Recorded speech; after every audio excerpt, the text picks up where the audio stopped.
La noche de Navidad cubría la ciudad de Granada con una capa delgada de frío.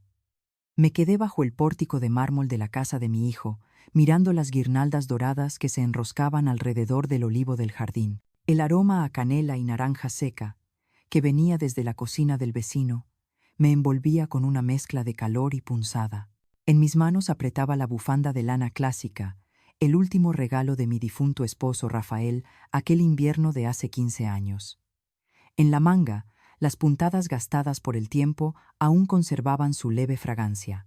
Un día antes, a las 10:12, el teléfono vibró. Lo recuerdo con exactitud, porque el reloj de péndulo del salón acababa de dar su último golpe. Mamá, la voz de Javier, mi hijo, sonó más grave, contenida. Este año queremos que la Navidad sea solo para la familia pequeña. Yo, Inés y los niños. No vengas, ¿sí? Apreté el auricular. ¿Qué dices? Desde que eras niño, la noche del 24, siempre comías el turrón que yo hacía. Ya remojé las pasas en Jerez desde la semana pasada. ¿Por qué? Javier suspiró.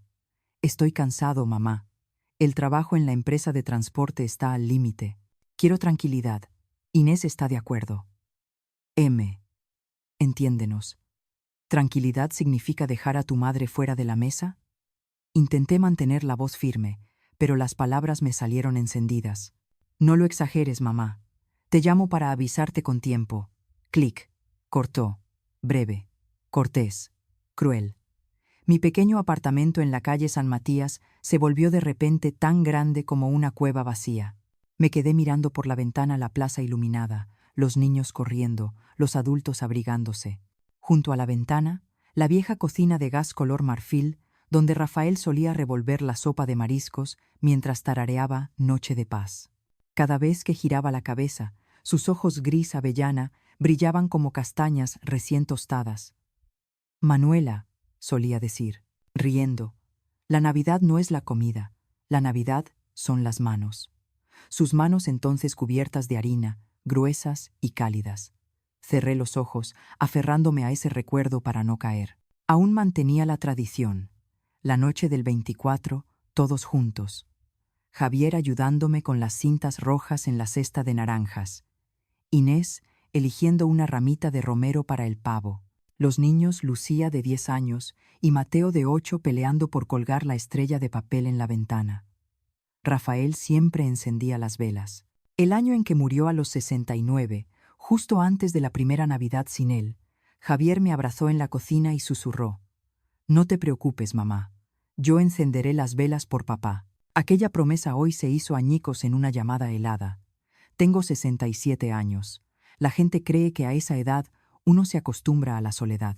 Pero esa noche comprendí que el abandono sabe arañar el corazón como un gato callejero, lento, pero profundo.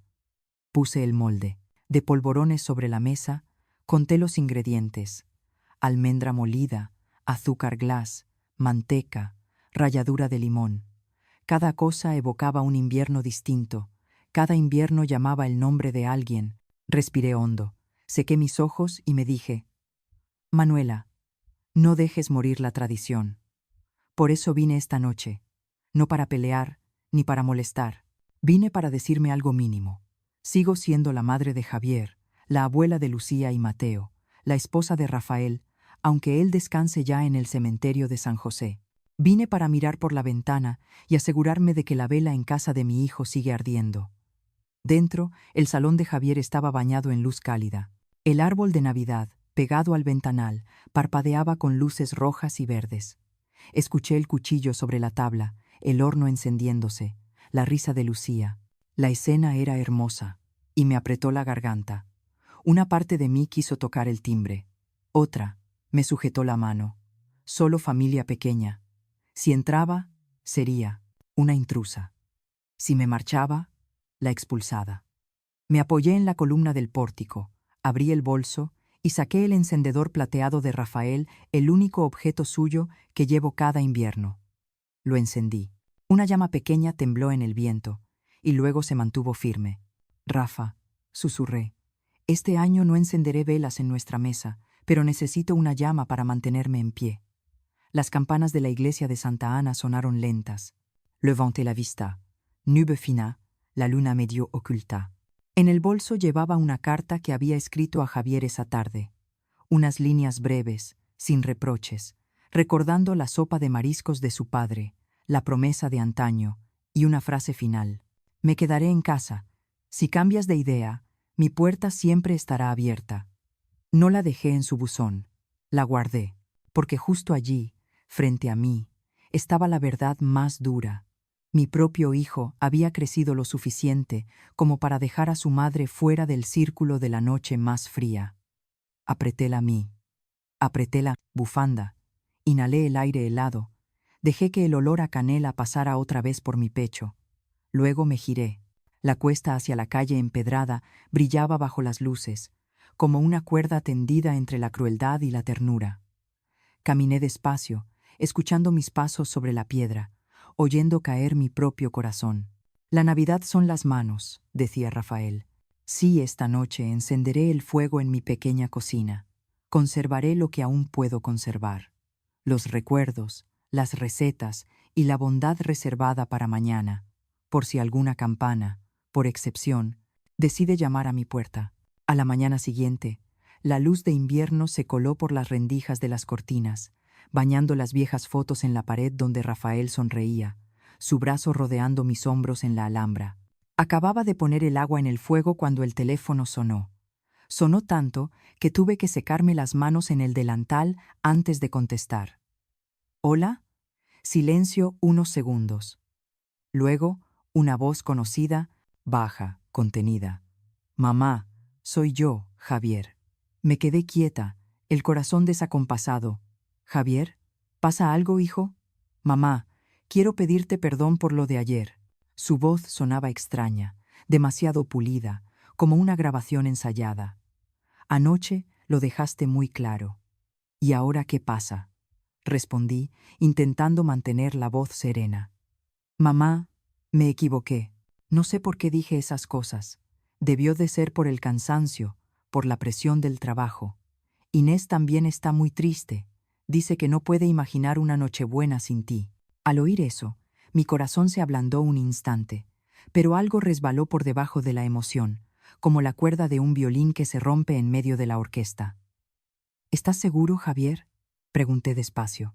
Ayer dijiste que no fuera, y hoy cambias de idea. ¿Por qué tanta prisa? Del otro lado, una respiración breve. Mamá, solo quiero que todo sea como antes. He arreglado el salón, preparado la mesa. Ven, por favor, justo al mediodía. Inés hará el bacalao que te gusta. Los niños están emocionados. Ya sabes, te echan de menos. Su voz sonaba cálida, pero había en esa calidez algo falso, como la luz del sol filtrada por un vidrio de color. Hermosa, pero fría. Busqué en aquel tono un rastro del Javier niño, el que pedía dormir en nuestra cama por miedo a los truenos. Pero solo encontré a un hombre extraño, hablando con una cortesía medida, calculando cada palabra. Llevaré el pollo guisado al vino y los turrones. ¿Te parece? Perfecto, será maravilloso. Toda la familia espera verte. Tras unos segundos de silencio, Javier añadió, bajo y rápido. Ah, Inés me pidió recordarte que no olvides la cajita de madera que papá dejó. Quiere ponerla en la mesa de Navidad, para darle un toque nostálgico. Fruncí el ceño. ¿La caja de madera?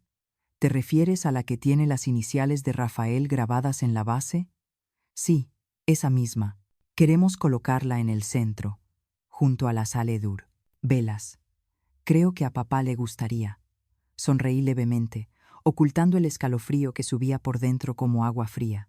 Aquella caja, hecha por las manos de Rafael, guardaba las hojas con la lista de sus acciones, algunos recuerdos y una carta que nunca envió. Me había pedido que nadie la tocara. Ni siquiera Javier sabía que estaba en el tercer cajón de mi escritorio. De acuerdo, dije. La llevaré. Gracias, sabía que lo entenderías. Te quiero mucho, mamá. Su te quiero sonó tan ligero como una burbuja. Colgué el teléfono y me quedé mirando el vacío. No sé por qué. La habitación que conocía de memoria se volvió extraña, como si alguien hubiera pasado por allí sin dejar huella. Al mediodía fui al mercado de San Agustín a comprar carne de pollo, vino y almendras. Doña Manuela, ¿otra vez preparando la cena para toda la familia?, preguntó el vendedor. Asentí, forzando una sonrisa. Sí, para toda la familia. La frase resonó dentro de mí como el viento hueco en un tubo de cobre. De regreso, abrí el armario y saqué la caja de madera. La luz sobre la superficie oscura hizo brillar las letras R.O., grabadas a mano. Al tocarla, subió un olor leve a resina vieja. Dudé. Si Rafael estuviera vivo, frunciría el ceño y diría: Manuela, hay recuerdos que no deben ponerse sobre la mesa. Abrí la caja. Dentro seguían los objetos de siempre. El reloj de plata, unas hojas con los detalles de las acciones que había comprado cuando enseñaba en el Instituto Técnico, y un sobresellado con su letra la carta que escribió para Javier antes de morir, la que nunca entregué. Cuando sea lo bastante maduro, pensé entonces. Tal vez ahora había llegado el momento. Lo envolví todo en un pañuelo de seda y lo dejé sobre la mesa. Justo entonces sonó el teléfono. Número desconocido. ¿Sí? Mamá Manuela, soy Inés. Su voz sonaba forzadamente alegre. Ah, solo llamo para recordarte que traigas la caja de madera y si puedes, ven un poco antes. Javier quiere que pruebes el vino nuevo que ha elegido. Por supuesto, hija, respondí, aunque en mi mente brilló un detalle. Inés casi nunca me llamaba mamá Manuela. Normalmente solo decía mamá. Sonaba distante, incluso forzado. ¿Estás bien, hija?, pregunté. Sí, sí, todo. Perfecto. Su voz se detuvo a mitad de frase, como si alguien hubiera entrado en la habitación. Tengo que colgar. Nos vemos mañana. Clic. Colgó tan rápido como un soplo. Miré el teléfono que aún vibraba en mi mano. La vaga inquietud de la mañana se convirtió en un hilo que me apretaba el pecho. Me senté en la silla de madera y miré por la ventana las naranjas cayendo de los árboles. Al final de la calle, el viejo vecino, don Sergio, barría las hojas. Al verme, levantó la mano para saludar. Le devolví una sonrisa débil y volví a la cocina. La llama azul del gas iluminaba la foto de Rafael sobre la repisa. «Te han invitado, ¿sabes?», susurré. Por primera vez en años, nuestro hijo vuelve a llamarme a la mesa. «¿Pero por qué siento tanto frío, Rafa?». Me quedé inmóvil, escuchando el viento silbar por la ventana, y en algún rincón del pecho sonó un eco conocido y peligroso. Cuando algo parece demasiado perfecto, suele esconder algo. Exhalé despacio, apagué la llama del fuego y murmuré: «Mañana, esta Manuela llevará esa caja, y veremos qué queda realmente de la Navidad de nuestra familia». La mañana del 24 de diciembre, el cielo de Granada estaba cubierto por una fina niebla. La luz difusa como a través de un velo antiguo. Me levanté más temprano que de costumbre, el corazón entre la esperanza y el recelo. Tal vez, después de todo, mi hijo de verdad quería reconciliarse. Quise creerlo, aunque una parte de mí seguía alerta, como si Rafael me susurrara desde la foto del escritorio: «Manuela, fíjate en el más pequeño de los detalles». Abrí el viejo cuaderno de mi marido. Las páginas amarillentas mostraban con claridad la receta: pollo al vino tinto, receta para la noche de Navidad. Su letra, inclinada, firme y ordenada, era igual que él. Leí cada línea como si lo escuchara dictar. Sofríe la cebolla hasta que esté tierna, sin dejar que se queme. Añade el vino cuando el fuego siga vivo, para que el aroma suba entero. Coloqué la olla en el fuego, bajé la llama y removí lentamente, mientras el reloj marcaba 10 campanadas pausadas. En la pequeña cocina, el olor de la cebolla dorada y el vino tinto llenaba el aire, calentando la casa entera. Afuera, la niebla se había disuelto. Una luz débil entraba por la ventana, dibujando las sombras de las naranjas colgando frente al porche. Saqué 2 cajas de regalo ya envueltas. Una para Lucía, mi nieta que adora pintar paisajes. Elegí para ella una caja de ceras importadas, dispuestas como un arco iris dentro de una cajita de madera tallada con un ángel. La otra era para Mateo, el niño apasionado por los aviones. Encontré un modelo metálico de un Spitfire en una tienda de antigüedades cerca de la Plaza Nueva, algo que haría brillar sus ojos en cuanto abriera la caja. Cada obsequio estaba envuelto en papel rojo y atado con un lazo dorado, como solía hacerlo cuando Rafael aún vivía. Escribí una pequeña tarjeta para cada uno, breve, solo unas líneas. Querida Lucía, pinta los sueños que llevas dentro. Pequeño Mateo, vuela tan alto como quieras. Al terminar, sentí que el corazón se suavizaba un poco. Pase lo que pase, sigo siendo abuela. Sigo siendo quien guarda la memoria de esos niños. Al mediodía salí con la lista de compras. La calle Calderería Real estaba llena de gente. Las tiendecitas colgaban faroles dorados, y los vendedores gritaban con su acento andaluz. Pollo fresco, pescado del día. Elegí un pavo de unas 12 libras, redondo y de piel dorada. El carnicero sonrió. ¿Para una gran cena, señora? Respondí sonriendo con una punzada en el pecho. Sí, una gran cena, después de muchos años. Pasé por el puesto de especias, compré nuez moscada, romero, laurel, y me detuve ante las botellas de vino. Mis dedos rozaron la etiqueta de Ribera del Duero, justo la que Rafael solía usar. Tomé una botella y le pregunté al vendedor, ¿cree que esto bastará para evocar un buen recuerdo? Él sonrió. Si el recuerdo sigue vivo, basta con una copa. De vuelta en casa, pasé toda la tarde entre ollas y cuchillos. El aroma de la mantequilla y la cebolla se mezclaba con el sonido del cuchillo sobre la tabla. En la mesa, la caja de Rafael descansaba bajo un paño blanco. Pensé llevarla a la mañana siguiente, pero al tocarla, sentí algo semejante al contacto con una piel.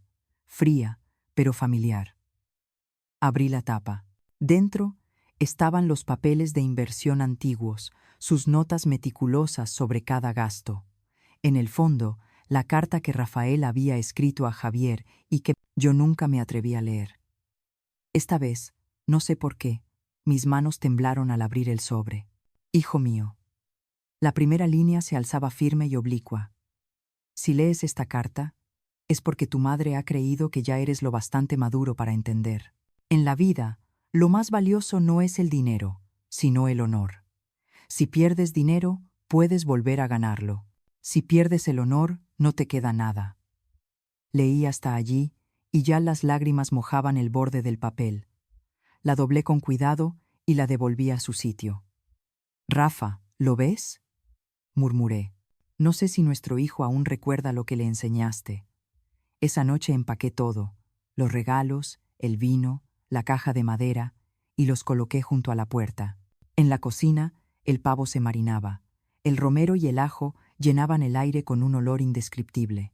Miré el reloj, casi las 8 p.m. Afuera empezaba a nevar, ligera y constante como sal cayendo del cielo. Granada en Navidad siempre ha sido hermosa, pero en esa belleza había algo frágil, frío. Pensé en escribirle unas líneas a Javier solo para decirle que deseaba que todo fuera sincero, pero detuve la pluma a mitad. ¿Y si mentía? El pensamiento surgió de repente, creciendo con rapidez. Recordé la forma en que se detuvo cuando mencionó la caja, la voz de Inés diciendo, «Todo perfecto», como alguien que intenta calmarse. El timbre sonó de pronto. Me sobresalté. Afuera, el viento y el pregón lejano del vendedor de castañas asadas.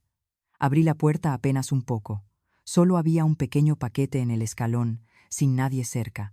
Dentro, una tarjeta de Navidad con una cruz dorada en la portada, sin remitente. La abrí. Las letras torcidas decían, «No todo es como parece. Tenga cuidado». El corazón se me encogió. Salí al pasillo y miré alrededor. Ni un alma, solo la nieve cayendo y la luz amarilla del vecino. La tarjeta se deslizó de mis dedos y cayó sobre las baldosas frías. Cerré la puerta. Apoyé la espalda en la pared, sintiendo el aliento de Rafael muy cerca, como una advertencia susurrada. No dormí esa noche. Cada vez que cerraba los ojos, resonaban las palabras de la carta. Si pierdes el honor, no te queda nada. Mañana llevaré el pollo, los regalos y la caja de madera a casa de Javier. Pero esta vez mantendré los ojos abiertos. Escucharé cada sonido de cuchara contra plato, cada respiración, porque tengo el presentimiento de que esta Navidad no olerá solo a vino tinto y turrón, sino a algo más, algo que está a punto de revelarse. Al mediodía del 25 de diciembre, conduje el viejo coche de Rafael por las estrechas calles de Granada. El cielo, por fin despejado tras días de lluvia, dejaba caer gotas de agua del deshielo desde los tejados. En el maletero iban el pavo marinado toda la noche, los regalos para mis nietos y la caja de madera de mi esposo, el peso que llevaba desde que salí de casa. El camino hacia el barrio del Albaicín estaba silencioso, roto solo por las campanas, lejanas, y el olor dulce de las castañas asadas. Detuve el coche frente a la casa de Javier. 2 pisos, paredes blancas, tejas rojas, ventanas decoradas con luces amarillas. Una Navidad perfecta, pensé. Pero el corazón me latía demasiado rápido sin saber por qué. Inés abrió la puerta. Mi nuera llevaba un vestido rojo, el cabello recogido, el rostro maquillado con cuidado, pero los ojos ligeramente hinchados. «Mamá, ha llegado. Dios mío», con este frío y conduciendo sola. Me abrazó, con la voz temblorosa. «Claro.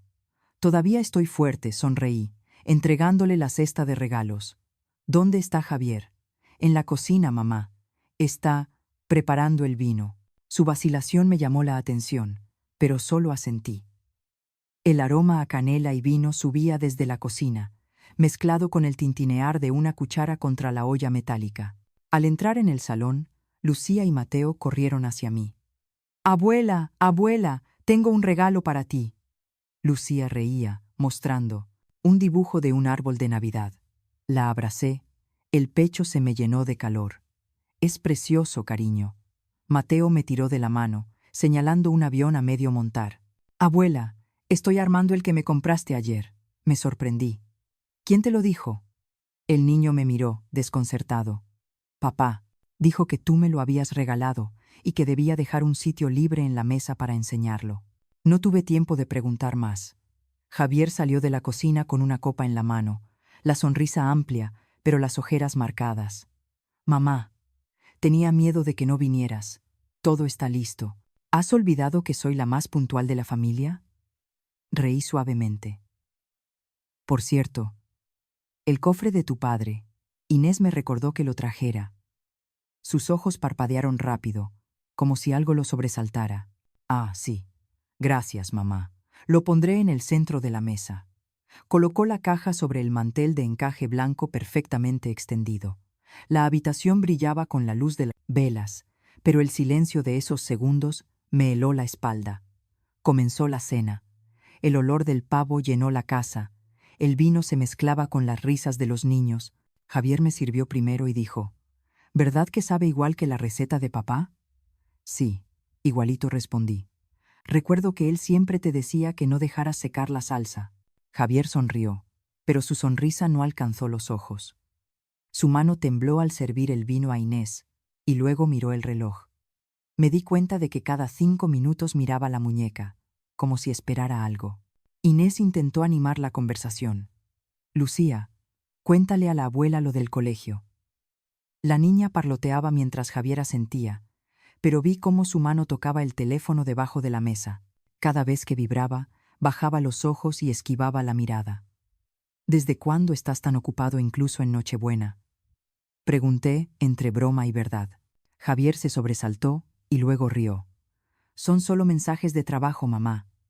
El transporte, en fin de año, es un caos. ¿Trabajo en Navidad?». Lo miré directo a los ojos. Cuando Rafael trabajaba, aunque el mundo se hundiera, dejaba el teléfono a un lado durante la cena. El ambiente se tensó. Inés intervino rápido. «Mamá, pruebe mi bacalao. Lo hice con la receta que me enseñó el año pasado». Asentí, pero no dejé de sentir que Javier escondía algo. Reía, pero cada risa rebotaba en un aire vacío. Bebía vino sin parar y miraba por la ventana una y otra vez. Al llegar el postre, Lucía corrió por el pastel. Noté que Inés apenas había comido. De vez en cuando miraba a Javier con inquietud. «¿Qué ocurre, hija?», le pregunté en voz baja. Negó con una sonrisa forzada. «Nada. Solo estoy un poco cansada». De repente, el teléfono de Javier vibró con fuerza sobre la mesa. Lo agarró de inmediato y dijo rápido: «Perdón, mamá. Tengo que contestar un momento». Dejé la cuchara y lo observé. Salió al pasillo, la voz baja pero tensa. Alcancé a oír fragmentos. Está bien, según el plan. Yo me encargo del resto. Un escalofrío me recorrió la espalda. ¿Plan? Cuando volvió, su rostro estaba sereno, incluso alegre. Perdón, mamá, era un cliente. Asentí, conteniendo las preguntas. Por dentro, las sospechas se enlazaban una tras otra. ¡Papá! ¡Abramos los regalos!, gritó Mateo. Todos rieron. Intenté integrarme, pero cada movimiento de Javier me mantenía alerta. Mientras abría la caja de Lucía, miraba hacia la puerta principal, como esperando un golpe o una señal. Miré la caja de madera sobre la mesa. La luz de las velas se reflejaba en su superficie oscura, destacando las iniciales R.M., grabadas a mano. Por un instante, juraría haber oído la voz de Rafael susurrar: Manuela, no dejes que la fe ciega te guíe. Apreté la copa. El vino tinto olía más fuerte. El sabor amargo se expandía en mi boca. Javier levantó su copa. Por una Navidad en familia. Todos brindaron, pero yo solo lo miré a los ojos. Un destello cruzó sus pupilas. No era alegría, sino una mezcla de ansiedad y cálculo. Las campanas de la iglesia de San Nicolás resonaron a lo lejos, lentas, envolviendo la habitación llena de luz. Mi familia reía, pero dentro de mí crecía una sensación extraña, como si alguien nos observara desde la ventana. Javier terminaba de contar una anécdota divertida sobre un compañero. Todos se rieron, pero solo yo noté lo forzada que era su sonrisa. Iba a cortar otro trozo de pavo cuando el teléfono en mi bolso vibró. Una sola vibración, luego silencio. Miré la pantalla, número desconocido. Lo ignoré, pero segundos después sonó otra vez, esta vez insistente, continua. Dudé un instante y me levanté de la mesa. Perdón, necesito contestar esta llamada, dije. La cocina detrás estaba en silencio. Solo la luz amarilla de la lámpara colgante se reflejaba en la pared. Acerqué el teléfono al oído. ¿Aló? Una voz masculina. Sonó urgente y ronca. Señora Manuela, salga de ahí ahora. Vuelva a su casa inmediatamente. Me quedé inmóvil. ¿Quién habla? ¿Quién es usted? No hay tiempo para explicaciones. Solo escúcheme. Salga de la casa de su hijo ahora, antes de que sea demasiado tarde. Sentí la garganta seca. ¿Está loco? Es Nochebuena. Estoy con mi familia. Escúcheme, me interrumpió, con una urgencia casi suplicante. Si todavía confía en alguien, confíe en mí. Alguien la está utilizando. Salga de ahí ahora. La llamada se cortó. Me quedé mirando la pantalla negra, con el corazón golpeando como un tambor.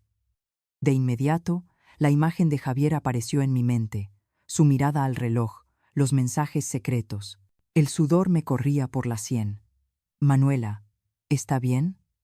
La voz de Inés sonó a mi espalda y me hizo sobresaltar. Apagué el teléfono deprisa y me giré. No pasa nada, hija. Solo una llamada equivocada. Pero ella me observó con atención, como si adivinara algo. Tiene la cara muy pálida. ¿Está segura de que...? Por supuesto, la interrumpí. Vuelve con los niños. Ya voy. Inés asintió, aunque me lanzó una última mirada antes de irse. Respiré hondo, intentando calmarme, y puse la mano en el pecho. ¿Quién llamaría así? ¿Una broma? ¿Una advertencia? ¿O peor, una trampa? Regresé al comedor, pero las risas habían desaparecido. Javier hablaba con los padres de Inés, con un tono algo torpe. Me senté e intenté sonreír.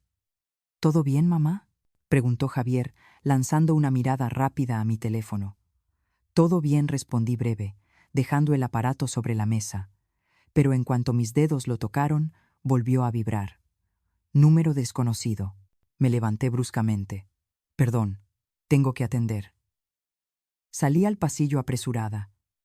La misma voz masculina sonó, esta vez, más baja, pero más urgente. ¿Todavía no se ha ido? Veo las luces encendidas en su casa. Escúcheme, ellos no quieren nada bueno para usted. Usted lleva consigo algo que necesitan. Tragué saliva. ¿Qué dice? ¿Qué es eso que necesitan?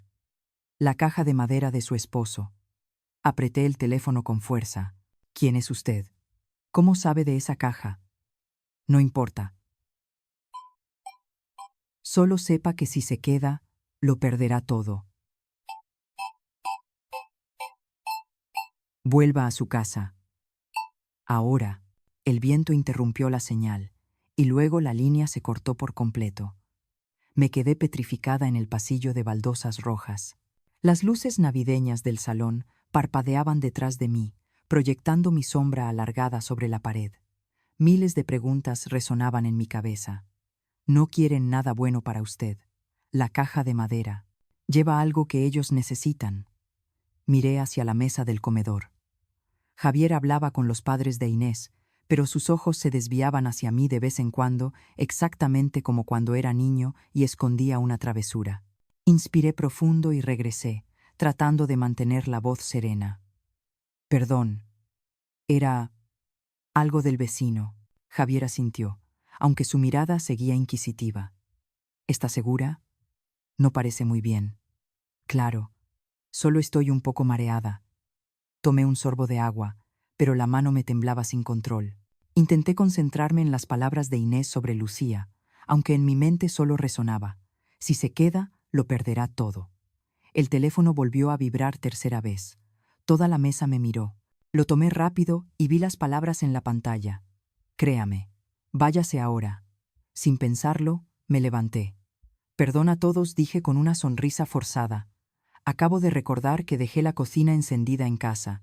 Puede ser peligroso. Tengo que irme. Mamá, exclamó Javier, con un tono de alarma. Voy contigo. No hace falta, respondí deprisa. Solo serán unos minutos. Sigan con la cena. Sin esperar reacción, tomé mi abrigo, el bolso y salí por la puerta. El aire exterior era gélido. El viento soplaba fuerte levantando copos de nieve. Caminé rápido hacia el coche, sintiendo una mirada detrás de mí. Al abrir la puerta, me giré. A través de la ventana, Javier estaba de pie bajo la luz, el rostro a medias en sombra. Encendí el motor. En el retrovisor, la casa resplandecía como una postal de paz falsa. Si el hombre decía la verdad, ¿de qué estaba huyendo? Y si mentía, ¿qué estaba dejando atrás? Las campanas de la iglesia resonaron de nuevo, golpeando mi pecho como una advertencia. Pisé el acelerador y tomé la cuesta que bajaba hacia la calle San Miguel. El cielo nocturno se teñía de naranja. No sabía si huía por miedo o por instinto. Solo sabía que, al pasar el viento por mi cara, escuché en mi mente la voz de Rafael. Cuando sientas que algo está mal, Manuela, no te quedes buscando razones. Márchate antes de que sea demasiado tarde. Apreté con fuerza el volante. Era Nochebuena. La nieve caía espesa, y yo conducía en plena oscuridad con una caja de madera y una corazonada ardiente en el pecho. Alguien, o algo, me estaba esperando en casa. Cuando el coche giró hacia la calle empedrada que llevaba al barrio, el viento soplaba más fuerte, levantando remolinos de nieve como humo blanco. El reloj del tablero marcaba las 10:47 p.m. Todo el barrio de San Matías estaba sumido en el silencio. Solo se oía el silbido del viento entre los olivos y el parpadeo débil de las luces amarillas tras las ventanas cerradas. Todas las casas reunidas alrededor de la mesa de Navidad. Solo yo conducía sola por la noche, con el corazón latiendo a golpes y la cabeza llena de preguntas sin respuesta. Detuve el coche frente a mi pequeña casa color beige. A primera vista, todo parecía normal. La barandilla cubierta de nieve, la lámpara del porche titilando con una luz débil. Pero entonces lo vi, y un escalofrío me recorrió la espalda. La ventana del sótano donde Rafael guardaba sus herramientas de jardinería estaba entreabierta. Un cristal roto brillaba bajo la luz de los faros. Apagué el motor y me quedé en silencio unos segundos, escuchando. No se oía nada más que el viento, pero la inquietud me erizó la piel. De pronto, un resplandor débil se movió dentro el haz de una linterna que recorría la habitación. El corazón se me encogió. Había alguien en mi casa. Alargué la mano hacia el teléfono y marqué el 90 y la policía local. Una voz femenina respondió, serena pero distante. Comisaría de Granada. Dígame. Soy Manuela Ortiz, susurré. sin apartar la vista de la ventana. Creo que alguien ha entrado en mi casa, en la calle San Matías número 21. Acabo de ver una linterna en el sótano. La ventana está rota. ¿Puede quedarse dentro del coche y no acercarse a la casa? Enviaremos la patrulla más próxima, tardará unos 10 minutos. ¿10 minutos? Repetí, con la voz temblorosa. Esperaré. Colgué. Pero esos 10 minutos se volvieron eternos. El viento golpeaba, la nieve cubría el parabrisas. Me incliné hacia la guantera y saqué una llave inglesa grande, la que Rafael usaba para cambiar las ruedas. La sujeté con fuerza. El frío del metal traspasó los guantes, devolviéndome la lucidez.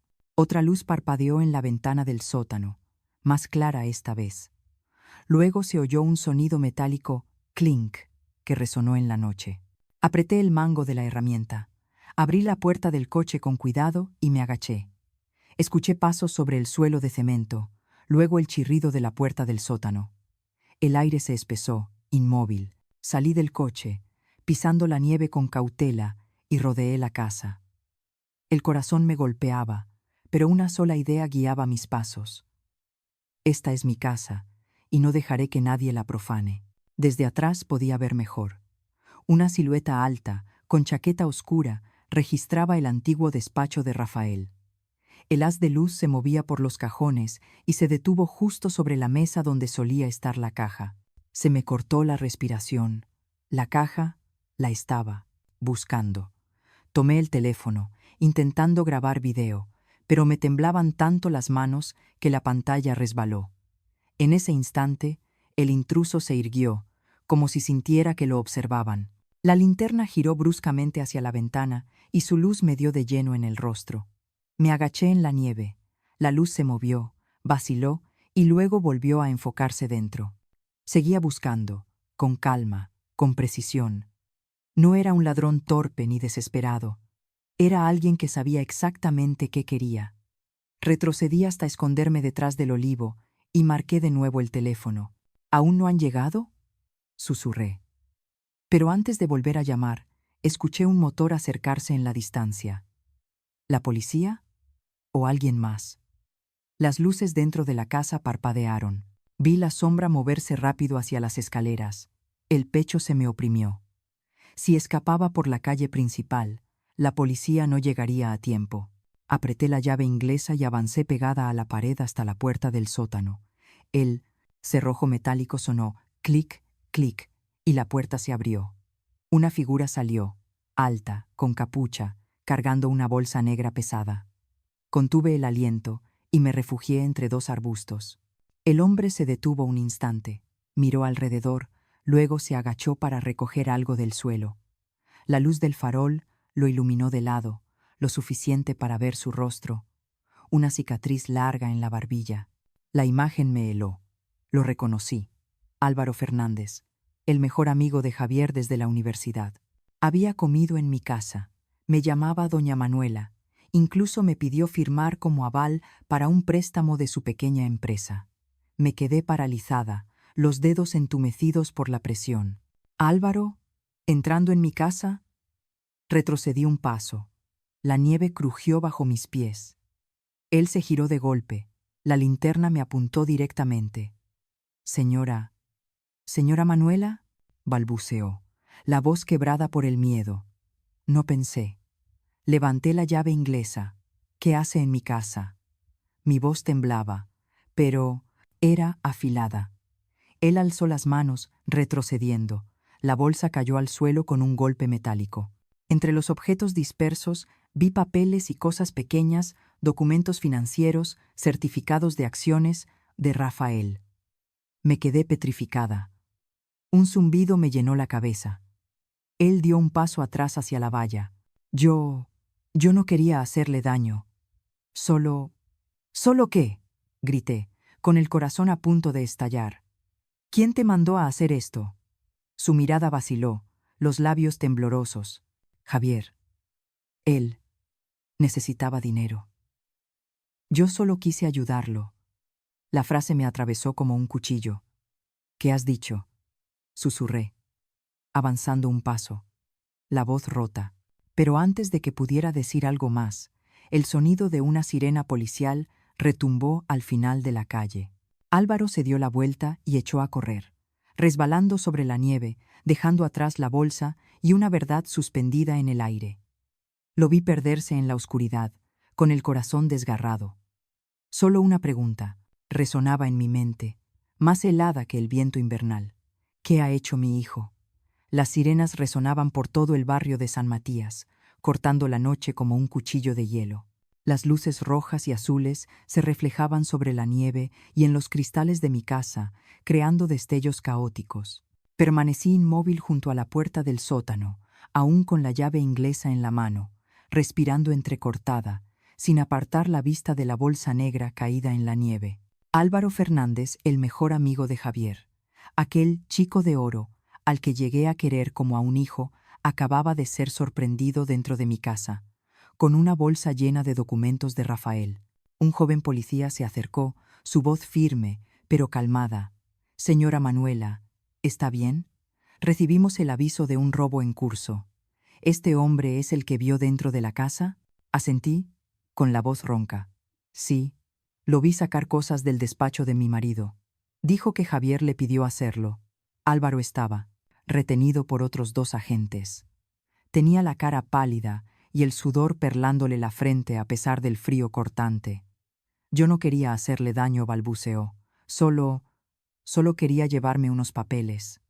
«¿Papeles?», repetí, la voz temblando, pero con un filo que no reconocía en mí misma. «¿Qué clase de papeles valen para que rompas una ventana y revuelvas la casa de quien te trató como a un hijo?» Bajó la cabeza, sin responder. Uno de los policías abrió la bolsa negra y pasó la linterna por su interior. Pude distinguirlo todo: la libreta de ahorros, un sobre con los certificados de acciones que Rafael había comprado en los años 80 y el testamento con el sello rojo que firmamos juntos ante notario. Sentí que me faltaba el aire. Todo lo que Rafael había guardado durante su vida, su esfuerzo, sus planes, estaba ahora dentro de una bolsa sucia sobre la nieve. El agente levantó la mirada. «¿Estos documentos le pertenecen?». Asentí, con lágrimas, ardiéndome en los ojos. «A mi marido. Murió hace 6 años.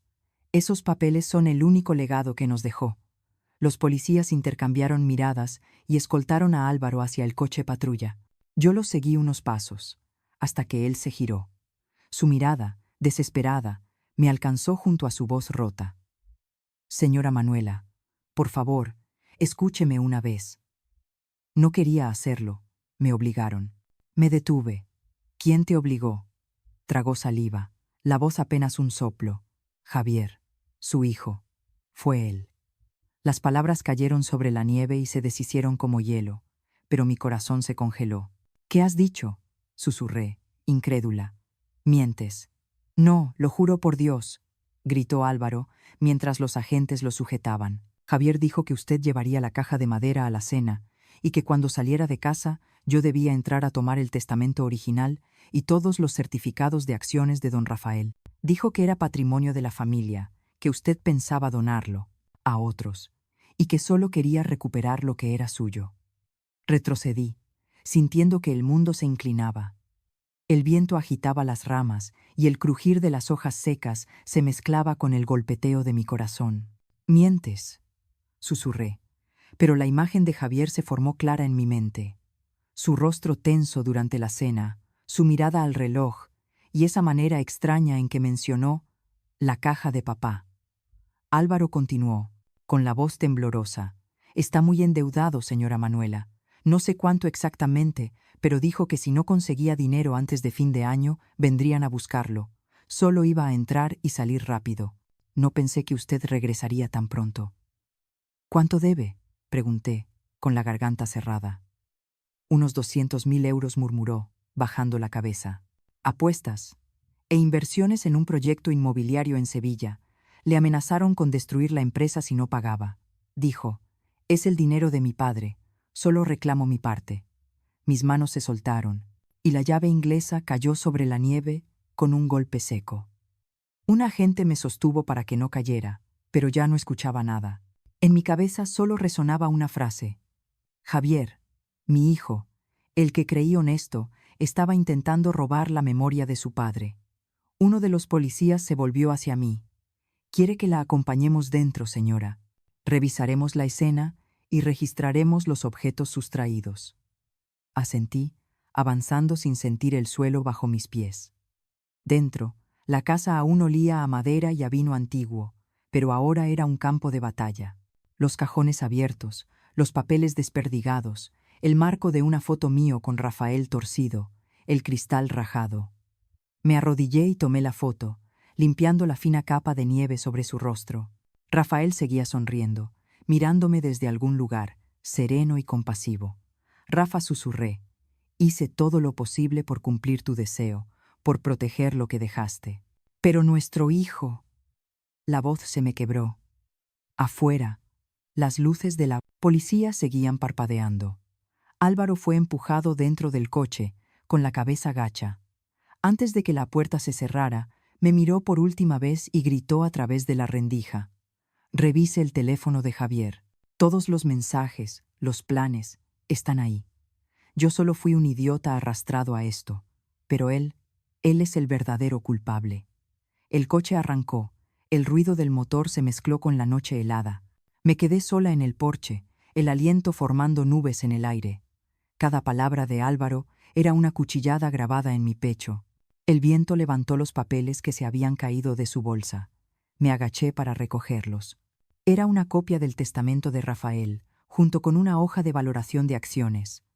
Acciones de Iberia y Boeing. Valor aproximado de 2.300.000 euros. Apreté el papel entre mis manos. De pronto, el teléfono sonó. Era Javier. Miré la pantalla, los dedos temblando sobre el botón de contestar. Dentro de mí, el dolor se mezclaba con una determinación fría que ardía como fuego. Permanecí inmóvil en el porche, el teléfono vibrando en mi mano, el nombre de Javier iluminando la pantalla negra.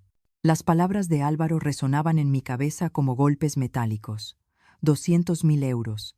Apuestas, inversiones perdidas, recuperar lo suyo. Dejé que el timbre sonara hasta apagarse. Afuera, la patrulla ya se había ido.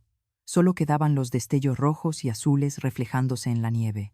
Dentro, la casa estaba silenciosa. Ya no había risas ni olor a comida, solo el frío de la traición filtrándose por las paredes.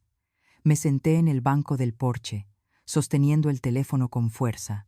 Mi mente giraba sin descanso. Javier. El niño que cargaba sacos de patatas más grandes que él para ayudarme. El que decía: «Cuidaré de mamá como papá lo hacía». Ahora debía dinero. Mentía. Se aliaba con su amigo para robar lo que su padre había construido con toda una vida. Un ruido me hizo sobresaltarme. Era el vecino, don Pedro, cruzando la calle envuelto en un abrigo y con una linterna en la mano. «Manuela», oí ruido y vi los coches de policía. «¿Está bien?», asentí, con la voz trémula. «No se preocupe, Pedro. Solo fue un intento de robo». «¿Robo? Por Dios, en Nochebuena». Negó con la cabeza. Luego me miró con atención. «Está pálida. Entré a casa. Le haré un poco de té caliente». Fingí una sonrisa y decliné con suavidad. «Necesito quedarme aquí, Pedro. Hay algo que debo resolver por mí misma». Cuando se fue, encendí el teléfono y abrí los mensajes. Con la mano temblando, escribí: «Javier, la policía estuvo aquí. Álvaro ha sido arrestado. Necesito que me expliques todo ahora». El mensaje se marcó como visto en pocos segundos, pero no hubo respuesta. Solo después de 10 minutos, el teléfono sonó. Respiré hondo y contesté: «Mamá». La voz de Javier era grave, cansada. «Ya sé lo que pasó. Álvaro fue arrestado, ¿verdad?».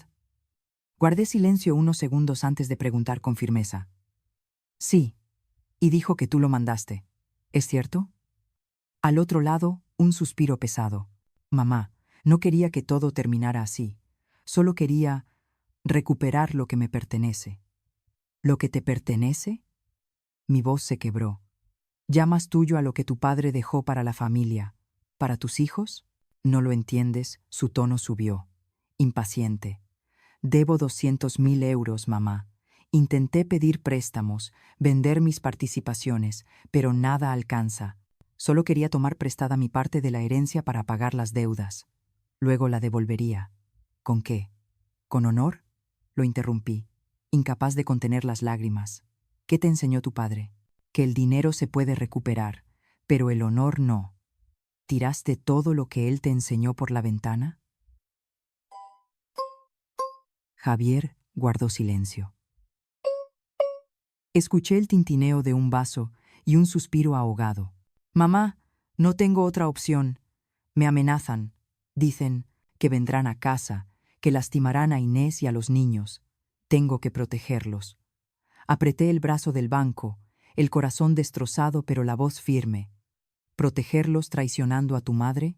¿Mandando a tu amigo a robar nuestra casa? No lo digas así. No iba a quedarme con todo, solo con mi parte, con lo que merezco. Eché la cabeza hacia atrás y solté una risa amarga. ¿Tu parte? ¿Crees que tu padre trabajó 40 años, invirtiendo cada céntimo, para que tú lo apostaras en un casino? El silencio al otro lado se hizo largo. Luego Javier habló, en un tono casi suplicante. Mamá, sé que me equivoqué, pero tienes que entender, estoy desesperado. ¿Podrías ayudarme esta vez? Si me das una parte de ese dinero, te juro que cambiaré. Cerré los ojos. Era mi hijo, sí. Su voz sonaba igual que la de Rafael, pero las palabras eran de un extraño. Javier, si tu padre viviera, moriría otra vez al oírte decir eso. Colgué antes de que las lágrimas cayeran. El amanecer se acercaba. Me senté frente al escritorio de Rafael, mirando los documentos que quedaban. Su firma seguía firme y orgullosa. Los certificados de acciones de Boeing, la libreta de ahorros, el testamento, todo testimoniaba una vida de trabajo, no para que alguien recuperara su parte, sino para asegurar que sus descendientes vivieran con dignidad, sin mentiras. El teléfono volvió a sonar. Esta vez era Inés. Dudé unos segundos antes de contestar. Mamá, Javier dice que hubo un malentendido, que todo fue un error. ¿Está bien? Estoy bien, respondí, seca. ¿Y tú y los niños? Seguimos en casa, pero Javier no ha vuelto. Ha pasado toda la noche en el coche, fumando. Temo que esté perdiendo el control. La voz de Inés temblaba, tan real que me ablandó el corazón. Inés, escúchame. No dejes que Javier sepa que hablé con la policía. Y no permitas que salga de Granada. Esto ya no se trata solo de dinero. Mamá, él no es malo, sollozó Inés. Solo está desesperado. Lo amenazaron con quitarle la empresa si no pagaba. Mamá, por favor, no lo entregues a la policía. Guardé silencio largo rato. Afuera, la nieve caía más espesa. Finalmente, dije, hija, ya perdí a Rafael. No puedo perder también el alma de mi hijo. Pero si Javier sigue por este camino, la próxima vez quien lo entregue no seré yo, será su propia conciencia. Después de esa llamada, me quedé inmóvil hasta que la primera luz del amanecer se filtró por la ventana. Mi pequeña casa volvió a quedar en calma, pero sabía que, desde aquella noche, todo en mi familia se había roto. 200.000 euros. Una cifra lo bastante grande como para devorar la moral, los lazos de sangre y los recuerdos de un hombre honesto. Y en el fondo, presentía que Javier aún no había renunciado. Volví la mirada hacia la caja de madera sobre la mesa. La luz de la mañana iluminaba su superficie oscura, haciendo brillar la inscripción, grabada por Rafael como una advertencia. La verdad siempre saldrá a la luz.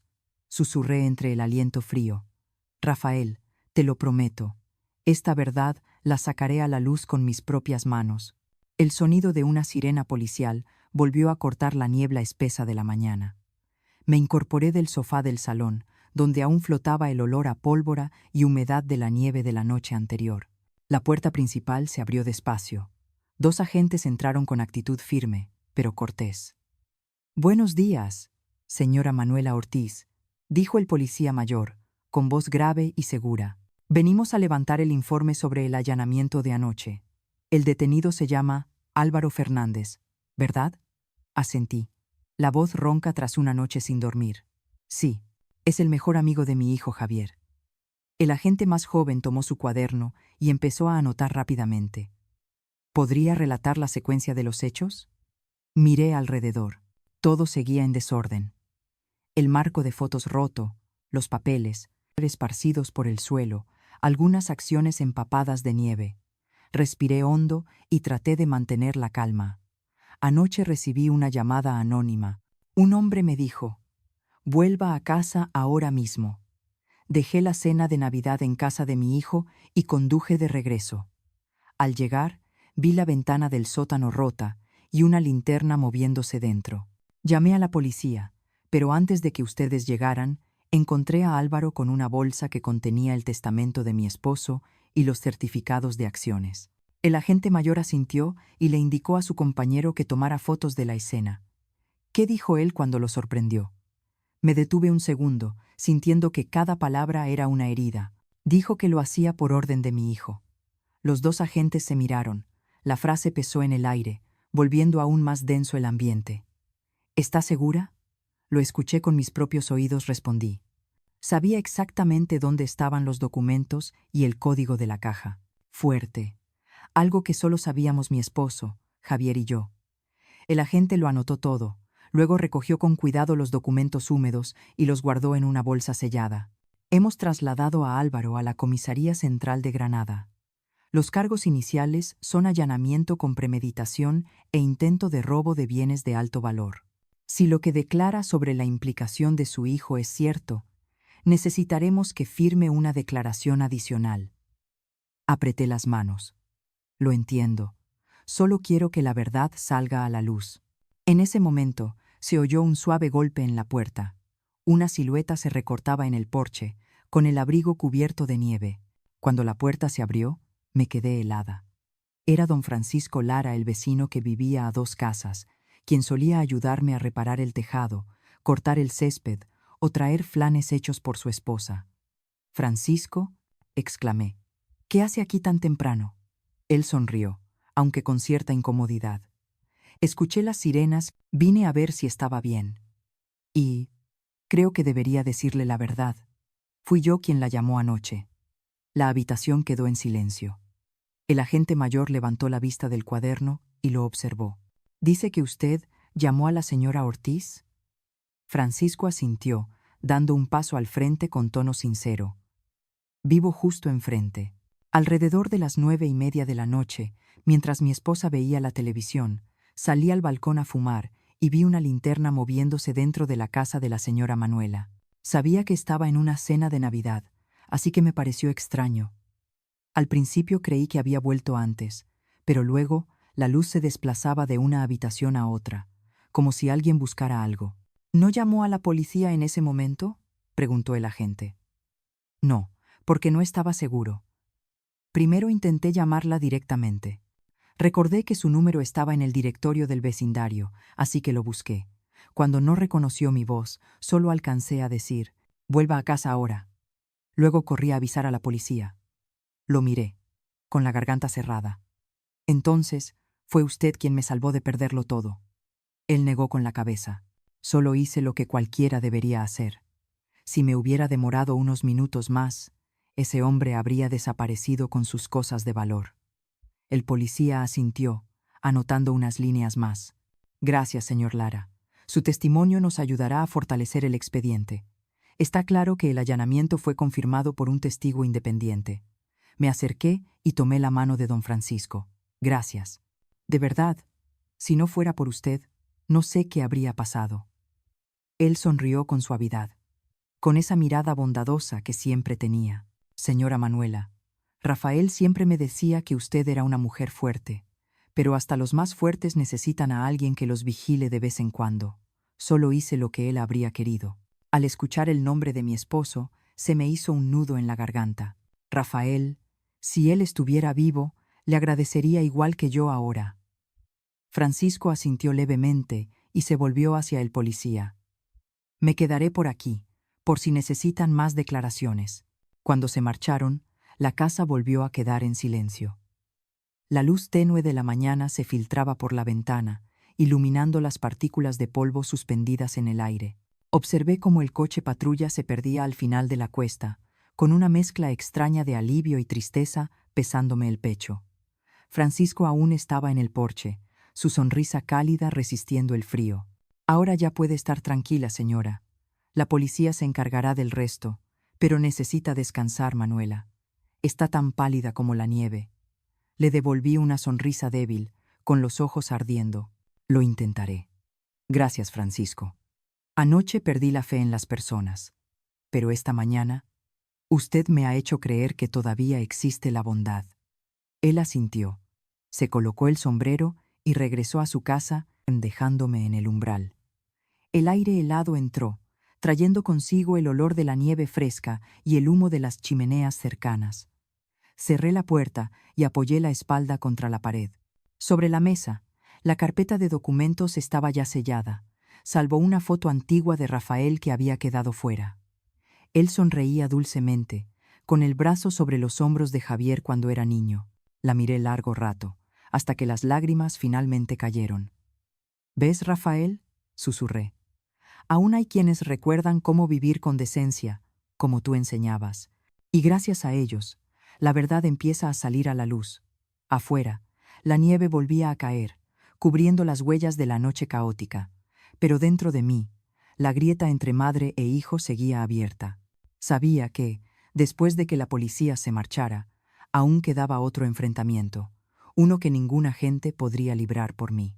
Bajo la luz blanca del amanecer, le juré a Rafael que aquella Nochebuena la verdad no quedaría sepultada. Bajo la nieve. Esa tarde, cuando el último rayo del sol invernal se apagaba sobre los tejados rojos de Granada, guardé los documentos en un bolso de cuero marrón gastado, los mismos papeles que Álvaro intentó robar la noche anterior. Dentro estaban el testamento de Rafael, los certificados de acciones y la copia de la cuenta bancaria, aquello que mi hijo llamaba el patrimonio familiar. Pero para mí, era el legado de un esposo íntegro. Y también la última prueba que él me dejó. Proteger la verdad, incluso si eso rompía el corazón. Salí de casa con la bufanda de Rafael enredada al cuello. El viento frío me golpeaba el rostro, pero dentro de mí ardía una llama. Sabía que el enfrentamiento que venía no sería solo entre madre e hijo, sino entre dos mundos, el de la memoria y la lealtad, y el de la codicia disfrazada de razón. La casa de Javier brillaba con luces de Navidad, resplandecientes como si no hubiera ocurrido ninguna tragedia.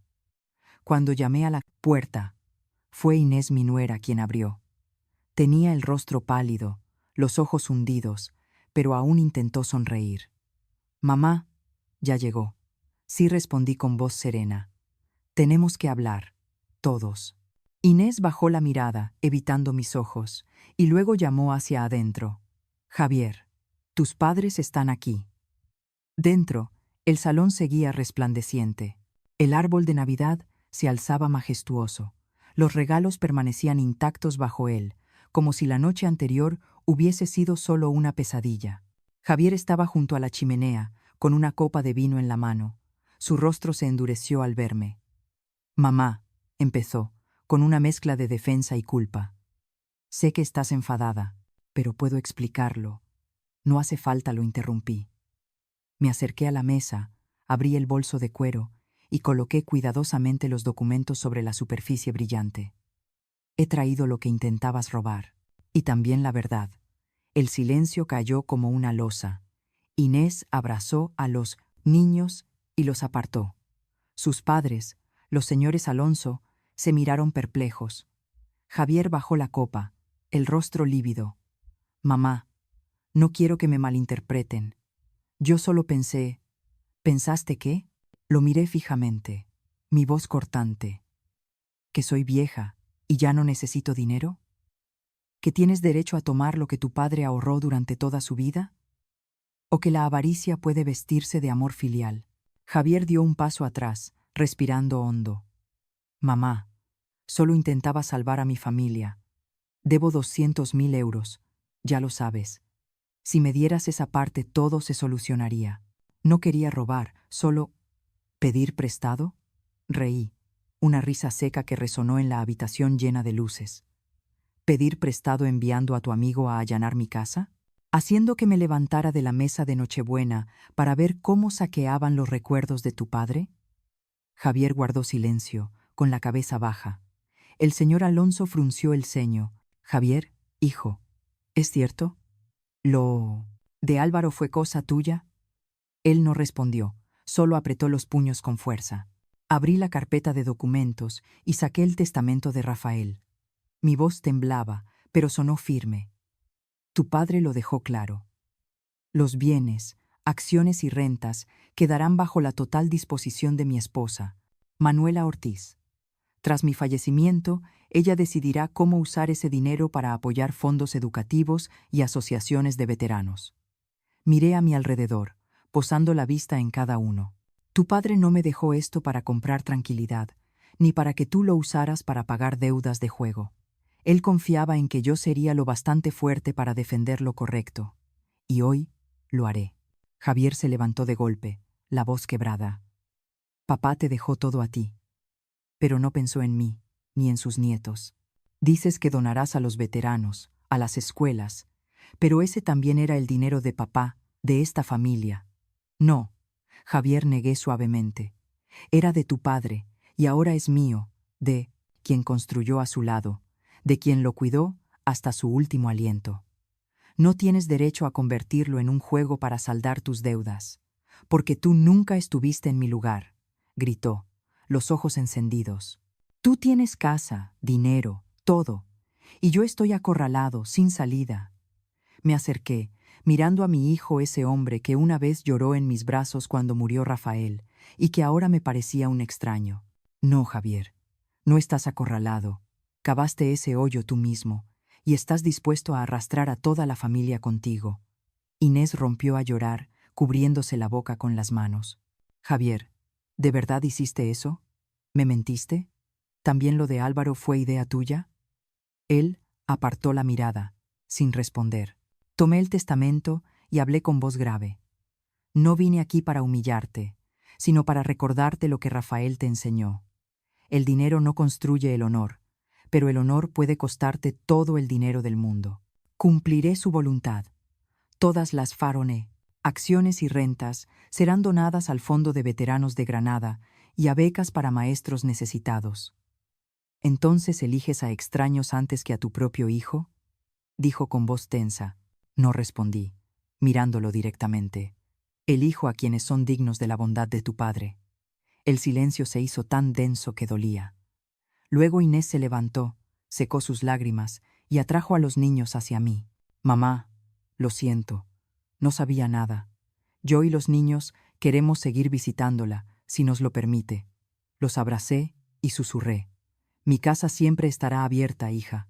Nadie tiene culpa de amar a la persona equivocada. Javier se dejó caer en el sillón, con la cabeza entre las manos. Sus sollozos se ahogaron, pero yo ya no tenía lágrimas que derramar. Recogí los papeles, los guardé en el bolso y hablé con calma. Tendrás tiempo para pensar en lo que has perdido. No dinero, sino confianza. Yo debo irme. Mañana tengo una cita para firmar la donación. Cuando salí, el aire frío entró y apagó algunas luces del árbol de Navidad. Detrás de mí, la voz temblorosa de Javier me alcanzó. Mamá, lo siento. Me detuve, sin mirar atrás. Rafael solía decir, quien pide perdón ha comprendido, pero quien repara el daño es quien realmente cambia. Cuando hagas eso, ven a buscarme. Y me marché, dejando atrás la casa iluminada por luces de Navidad, una luz falsa que intentaba ocultar una noche oscura de codicia. Afuera, la nieve caía de nuevo, blanca y silenciosa, como queriendo borrar las huellas del pecado y dejar solo una cosa, la verdad. A la mañana siguiente, el cielo de Granada estaba gris y opaco, como el rostro de quien acaba de despertar de una pesadilla. Me senté junto a la ventana, observando la nieve caer sobre los tejados vecinos. Tenía una taza de café frío entre las manos y sobre la mesa el bolso de cuero con los documentos de Rafael, el último símbolo del honor y del amor que él me dejó. Pero mi alma no, estaba en paz. Sabía que la tormenta en casa de Javier apenas comenzaba. El teléfono vibró. En la pantalla apareció el nombre de Inés.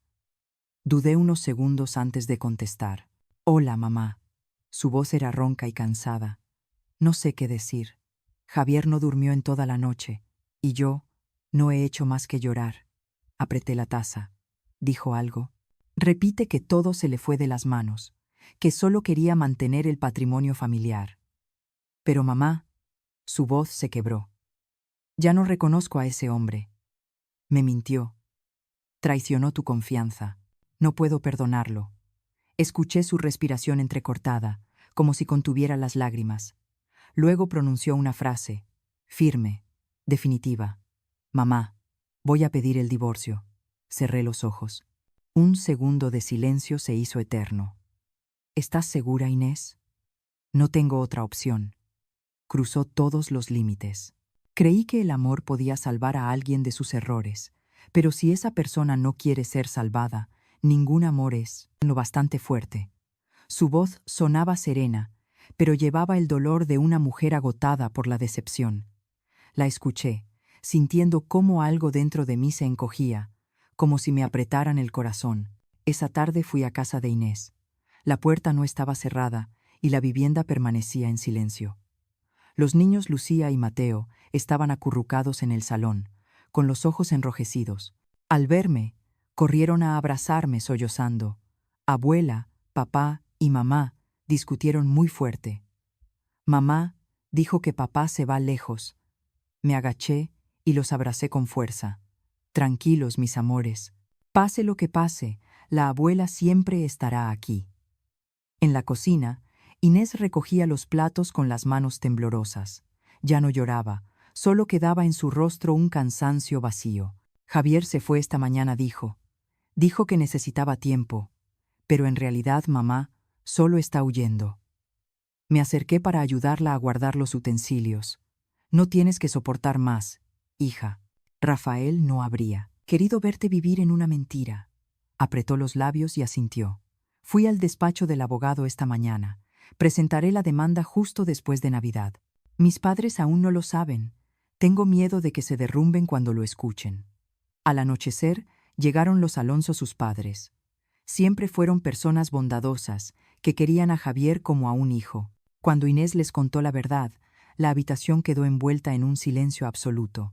Don Alonso, un hombre de cabellos plateados y antiguo profesor de filosofía, permaneció quieto un buen rato antes de suspirar con voz quebrada. Siempre creí que el chico era responsable, honesto, pero resulta que usó la Navidad para esconder su culpa. ¡Qué tristeza! Doña María, la madre de Inés, abrazó fuerte a su hija. Hiciste lo correcto, Inés. Nadie merece vivir con miedo, y menos cuando ese miedo lleva el apellido de esposo. Nosotros cuidaremos de ti y de los niños. Al verlos, las lágrimas me nublaron los ojos. La Navidad debería ser tiempo de reunión, pero en esa casa, cada oración se convirtió en silencio. Lucía alzó la mirada y preguntó, «Abuela, ¿papá volverá?» No supe qué responder. Tras unos segundos, murmuré, «Quizás algún día, cuando comprenda lo que realmente importa, volverá. Pero no para reclamar, sino para pedir perdón». La niña asintió y se acurrucó en mis brazos, mientras Mateo permanecía callado mirando el árbol de Navidad, cuyas luces titilaban suavemente. Los regalos seguían intactos bajo sus ramas. Cuando los Alonso se marcharon, Inés se sentó a mi lado. «Mamá, tengo miedo por el futuro de los niños. Son pequeños, necesitan un buen ejemplo. Pero Javier…» Le puse una mano sobre el hombro. «Déjame a mí ocuparme de Javier. Tú no dejes que la culpa ajena te arrastre. Eres fuerte, más de lo que crees». Ella me miró con los ojos húmedos. «Mamá, ¿crees que él cambiará algún día?» Sonreí con tristeza. «Tal vez, pero no por dinero ni por pérdida, sino cuando entienda que la confianza no se puede comprar. Y si nunca lo entiende, ese será el día en que sepas que hiciste lo correcto». Cuando salí de casa, ya había oscurecido. La calle San Matías brillaba bajo la luz dorada de las farolas, y el calor de los hogares se filtraba por las ventanas. Pero dentro de mí solo había un vacío.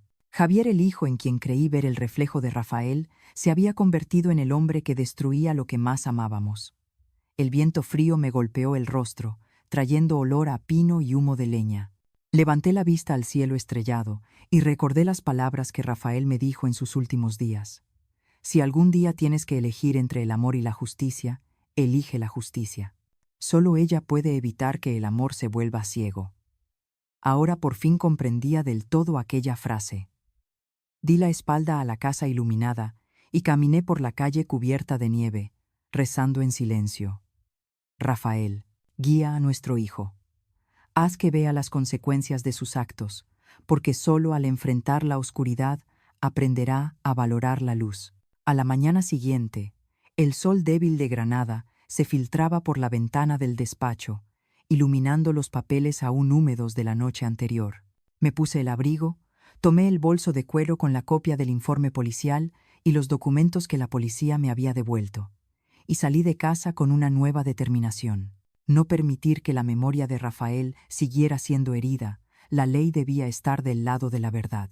La primera cita fue con mi abogada, doña Lucía Martínez, una mujer poderosa, de cabello corto y mirada tan afilada como un cuchillo, reconocida en Granada por su compromiso con casos complejos de herencias. Su oficina estaba en una calle pequeña, con ventanales al viento y aroma de café recién hecho.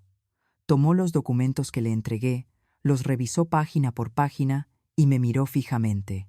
Señora Manuela, la situación es más grave de lo que pensé, dijo con voz firme.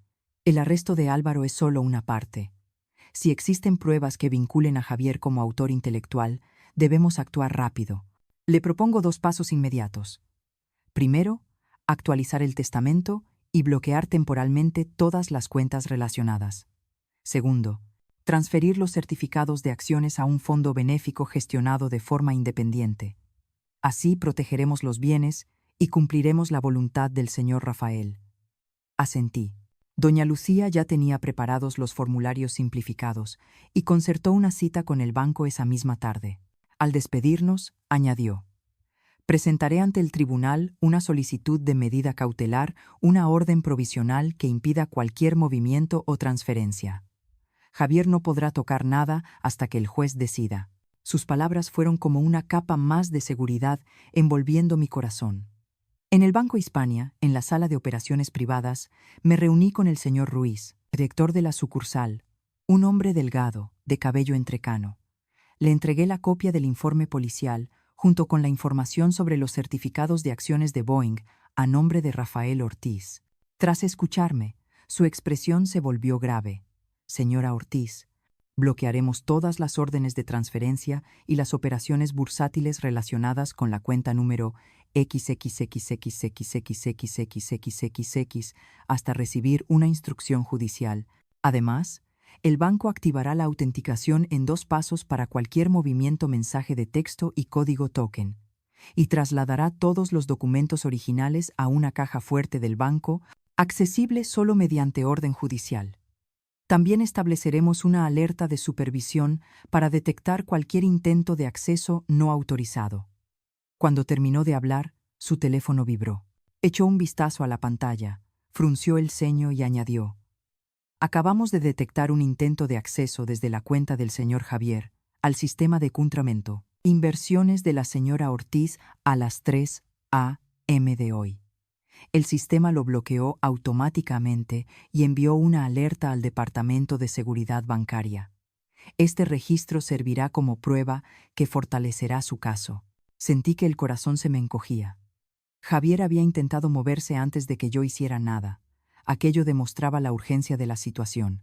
Le pedí al señor Ruiz que me explicara el procedimiento para depositar los documentos originales en una caja de seguridad.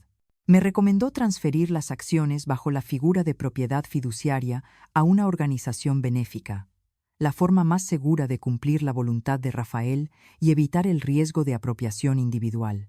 Decidí nombrar la Fundación Rafael Ortiz, en honor a mi esposo, con el propósito de ayudar a los veteranos, ofrecer becas a maestros rurales y apoyar pequeños programas comunitarios en Granada. Lucía me ayudó a redactar los estatutos de la fundación y designamos a 2 fideicomisarios de confianza: don Francisco Lara, el vecino bondadoso que me salvó aquella noche, y doña María Delgado, una conocida del gremio de antiguos docentes. Ambos aceptaron ser supervisores independientes. Aquello me dio tranquilidad. El destino del patrimonio ya no dependía de una sola persona, sino de una entidad transparente y con responsabilidad legal. Después fui a ver al cerrajero. El señor Sánchez, el mismo que había cambiado nuestras cerraduras hacía 10 años, llegó esa misma tarde. Retiró las cerraduras viejas e instaló un sistema de seguridad de triple bloqueo. Al entregarme las llaves nuevas, me miró con respeto. Señora, ahora su casa está más segura.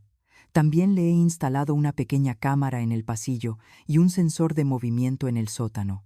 Le pagué en efectivo y por primera vez en semanas sentí el peso aligerarse en mi pecho. La tarde se fue y regresé a casa con los documentos sellados y la lista de organizaciones que planeaba contactar: la Asociación de Veteranos de Granada, el Fondo de Becas Maestro y varios centros comunitarios. Llamé a cada uno, explicando brevemente la voluntad de Rafael. Respondieron con emoción y la promesa de colaborar estrechamente con la Fundación Rafael Ortiz cuando todo estuviera legalmente concluido.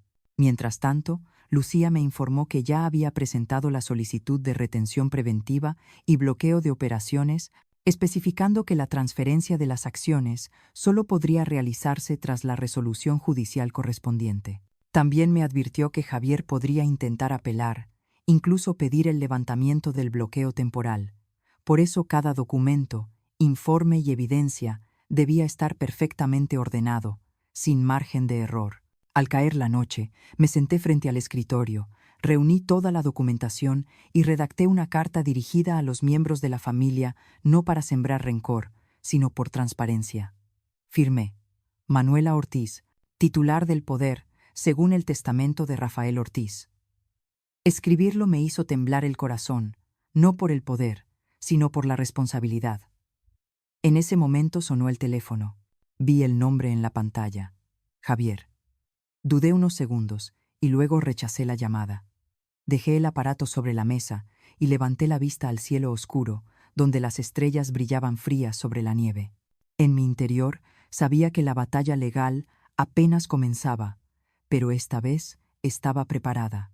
Había usado todas las vías jurídicas, reforzado la seguridad y colocado el legado de Rafael dentro de un marco transparente para que sirviera a los ideales que él defendió durante toda su vida.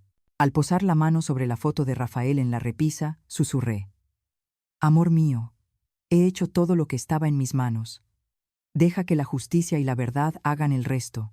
La puerta se cerró suavemente detrás de mí, y afuera, en el sistema bancario, apareció una notificación electrónica: intento de transferencia internacional bloqueado. Alguien seguía intentando, pero ahora, al menos dentro de mi alcance, ya no tenían salida. Pasaron 3 semanas desde aquella Nochebuena fatídica. Granada comenzaba un nuevo año. La nieve se derretía. El río Genil volvía a fluir claro y tranquilo, como si nunca hubiese presenciado el dolor. Pero dentro de mí algo había cambiado. Ya no temblaba, ya no tenía miedo. Había cerrado una puerta y abierto otra, la del honor y la serenidad, aunque el precio hubiera sido la sangre de mi propia familia. Una mañana recibí una carta del despacho de la abogada Lucía Martínez. El tribunal reconocía oficialmente mi autoridad total sobre la herencia de Rafael.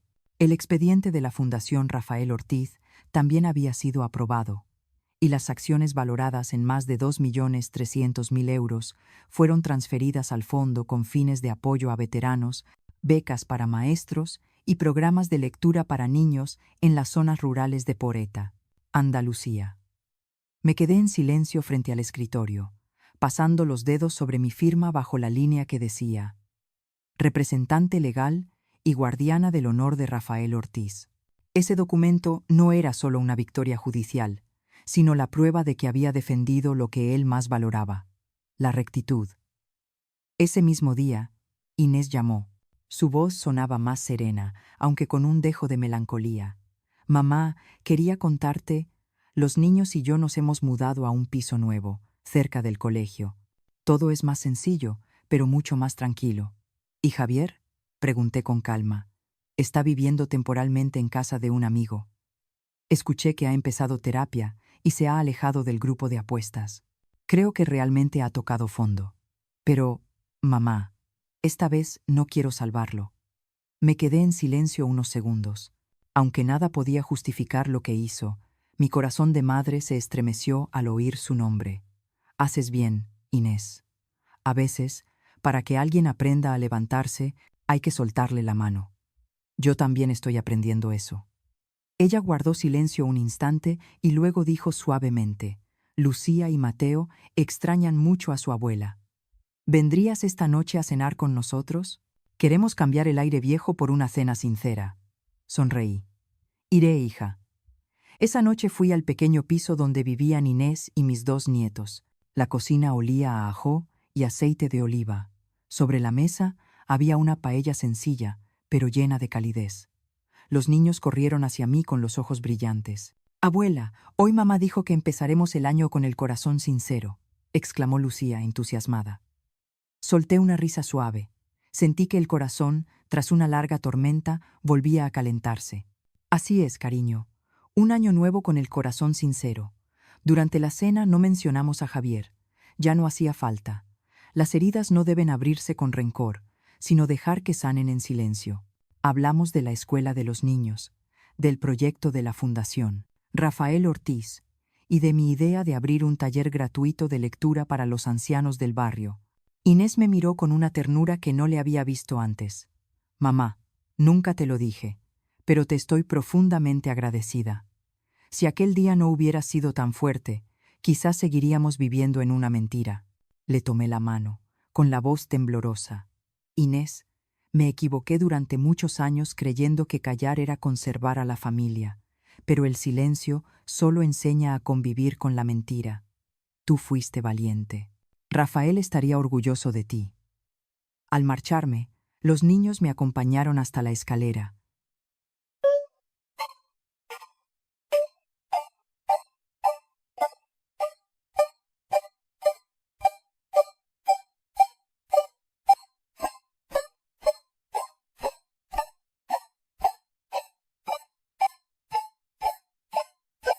Mamá Inés y nosotros, la familia verdadera. Miré el dibujo y sentí una calidez recorrerme entera. Sí, la familia verdadera no es la que comparte sangre, sino la que comparte confianza, honestidad y bondad. Días después volví al cementerio de San José. Las rosas blancas que había llevado en Navidad estaban marchitas. Las reemplacé por un ramo de girasoles, las flores que Rafael más amaba, porque siempre miran hacia la luz. Me senté junto a la tumba y hablé en voz baja, como si él estuviera a mi lado. Amor mío, al fin todo está en calma. Tu legado está en buenas manos. Las acciones de Boeing ya no son simples papeles. Son oportunidades para quienes un día empuñaron un fusil, para los niños que sueñan con ser maestros. Y Javier está pagando el precio. Pero quizás ese sea el camino para que se reencuentre consigo mismo. Una brisa suave trajo el olor a pino y el sonido lejano de las campanas. Cerré los ojos y creí escuchar la voz de Rafael. Lo hiciste bien, Manuela. Estoy orgulloso de ti. Sonreí. Las lágrimas rodaron, pero ya no sabían a amargura. Solo hice lo que tú me enseñaste. Susurré. Elegir el honor cuando la sangre y la justicia se separan. Al caer la tarde, regresé a casa y escribí la última carta para el banco y para doña Lucía, confirmando el cierre oficial del expediente testamentario. Añadí una nota al pie. La Fundación Rafael Ortiz no solo custodiará un patrimonio, sino también una fe, que la bondad puede protegerse con la ley y que el honor puede mantenerse incluso cuando los lazos de sangre se rompen. Al firmar, sentí que cerraba un libro largo de mi vida, no con tragedia, sino con lucidez. Afuera, el atardecer doraba las ventanas de la calle San Matías. Las risas de los niños resonaban a lo lejos. Sonreí al mirar por la ventana. Ya no era la mujer abandonada en una noche de Navidad, sino Manuela Ortiz, la que había aprendido que la sangre puede traicionar, pero el honor, nunca. Y así, al cerrar la puerta, comenzó una nueva tradición no basada en el dinero ni en la herencia, sino en la verdad, el respeto y la compasión, los valores que Rafael había confiado a mi cuidado, y que juro preservar hasta mi último día. Esta historia es una obra de ficción inspirada en hechos reales. Los nombres y lugares han sido modificados para respetar la privacidad. Manuela no es solo una madre traicionada, sino el reflejo de tantas mujeres que eligen mantener su dignidad y su honestidad, incluso con el corazón herido. Entre el amor familiar y la justicia, ella eligió hablar en lugar de callar.